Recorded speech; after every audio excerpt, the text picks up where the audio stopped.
Bob and I have been wanting to make a video for quite some time comparing his 2021 Gibson LP Classic to my 2002 LP Classic. We hadn't gotten around to it, so we decided to make an impromptu video. It was fun, but we got a couple things wrong. During editing, I decided to try to correct those issues. At the end of the video, I plan to play my guitar so you can hear the coil splitting as well as the series parallel on the neck pickup. Are you ready?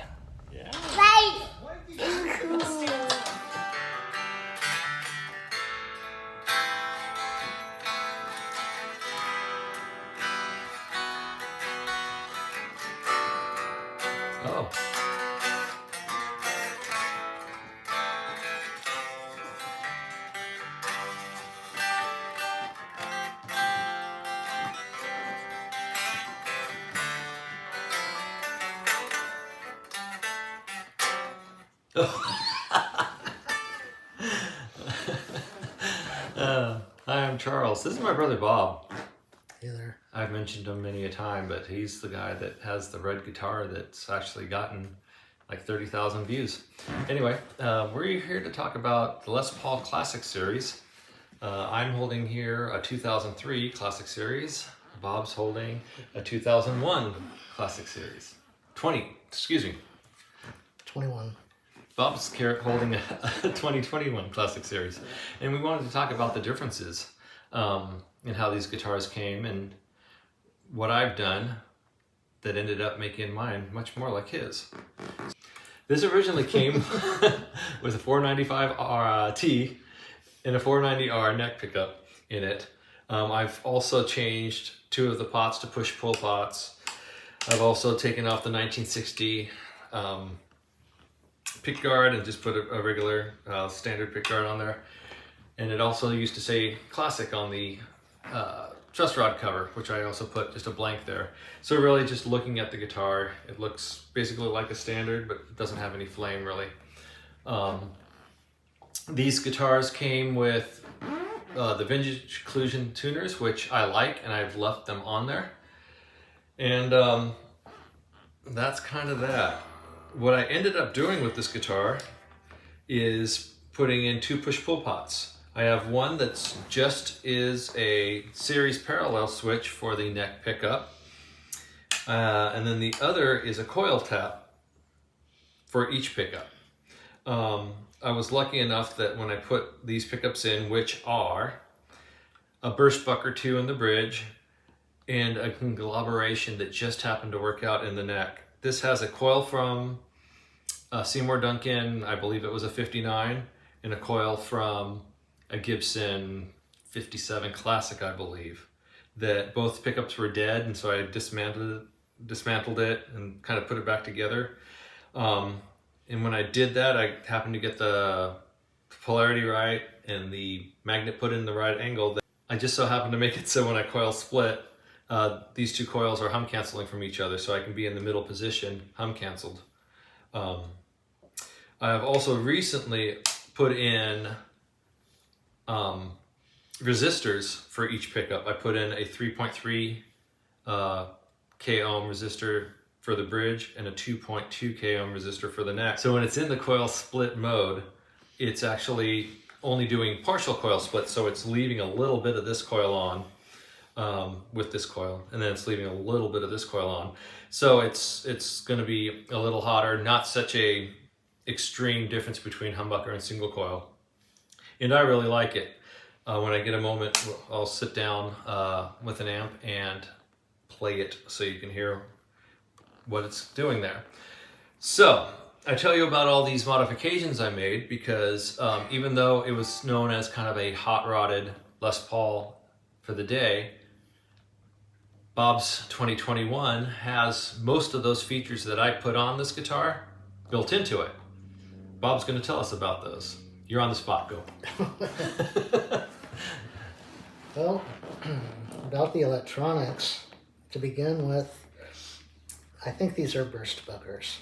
I'm not sure what number they are and what not, but they are coil splitting individually.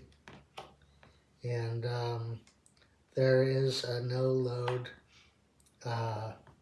switch to it that it's the bridge pickup only straight through the volume knob, nothing impeding its way through to the output. And that overrides any position you're in. It just goes, yeah? Yep. And then there's the phase switch on it. So it kind of gives you that greeny Yeah. bridge neck combination. His has the aged minty block inlays, or not block, but trapezoid inlays. Mine just came with white pearly inlays. Right. It came with a Grover tuners. Yeah, which were always an upgrade that people went to. Yep. And all in all, it's a fine guitar. Yeah.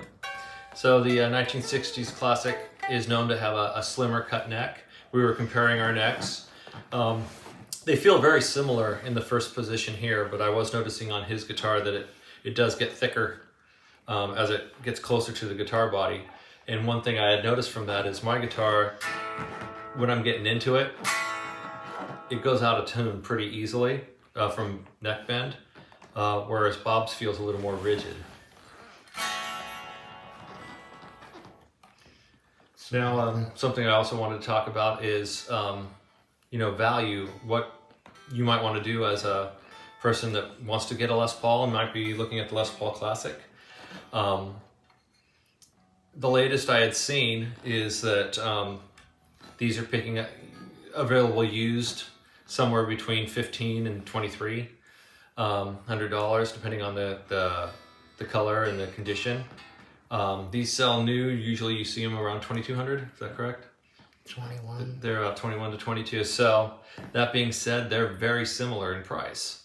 So it seems to be kind of what specs you're looking for, whether you want a brand new one that's under warranty or you want one that's already 20 years old, and gonna kind of hit that vintage stage a little sooner. If you could find one that's 20 years old, those are probably hard to find by this point. Yeah. I found mine in my closet.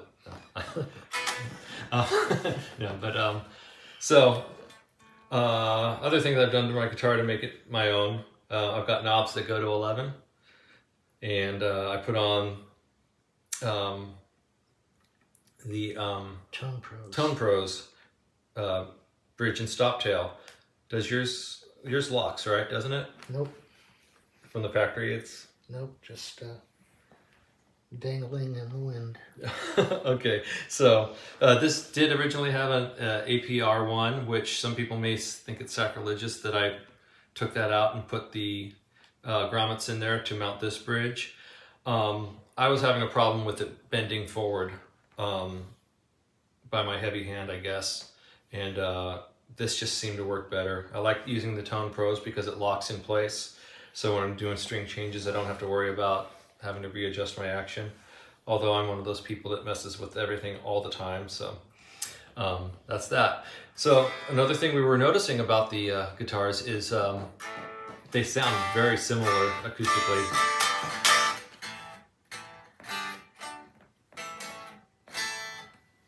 Which is nice. And that just made me remember that Gibson Les Pauls, even acoustically, have a unique sound to them.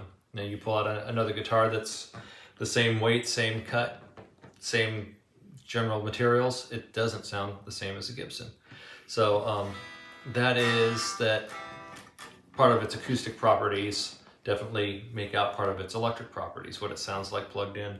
Of course the pickups make a huge difference on that too, but I think part of that beefy sound that you equate to a Les Paul is kind of in the design. Weight-wise, I'd consider it moderate to light as far as weight goes for a Les Paul. I haven't weighed it, but I believe it's probably in the 8.5 pound mark. I think yours is similar, right? Does it feel heavy to you? It's not heavy. It's not a heavy guitar. It's not a light guitar. It's kind of middle of the road. Yeah. So maybe I can weigh those and put the specs on the screen when we're done with that. Yep. So, little things we did notice, fit and finish. We did do quite a bit of work on Bob's guitar to make it play well for him. We did have a couple raised frets right around the 14th, 15th fret area, very close to where the neck joins the body, that took some leveling, get things balanced out. We did notice a little bit of tooling marks, in this area as well, just around where they did the binding.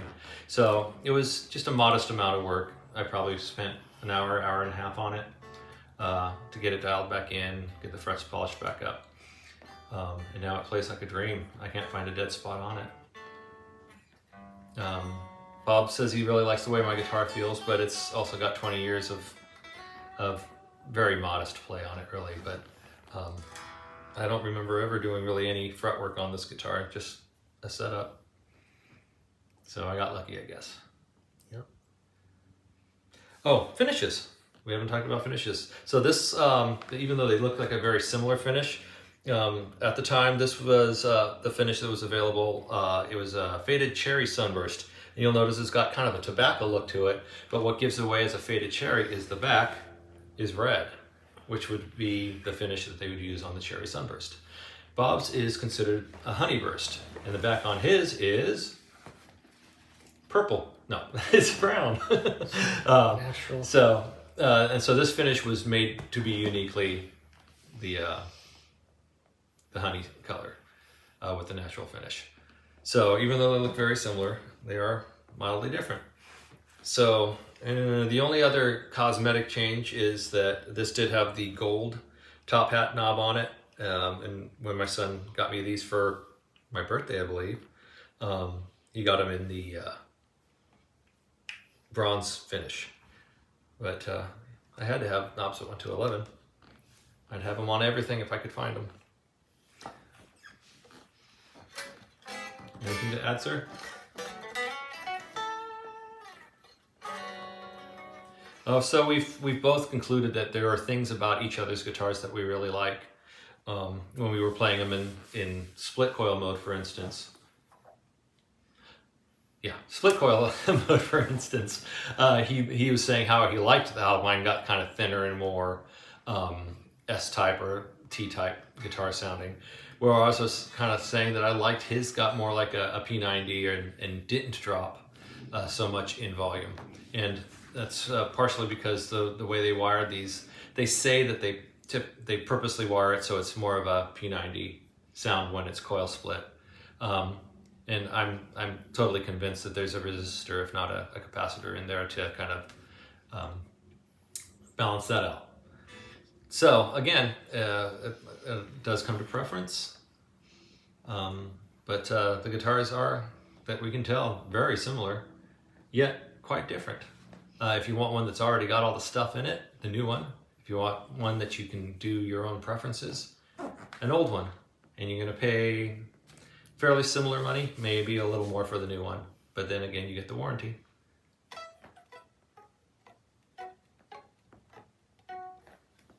Yep. So mine did come with a cool black case with gray interior that I believe was made in Canada at the time. I'm not certain, but yours came with the Chinese brown case with pink interior, and it's heavy, right? Yeah. So Bob has opted to carry a Gator hard shell soft case just to make lugging it around a little easier. Am I correct? Am I speaking too much for you? Man of many words. So as you can hear, Bob's a much better guitar player than I am. I'd have him do all my playing videos if I could.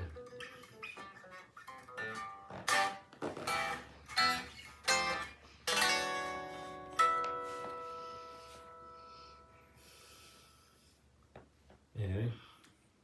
Nope. I'm Me done. neither. We're done. Thought it would be much more exciting. I think it's more fun just to crank up the Marshalls, play them.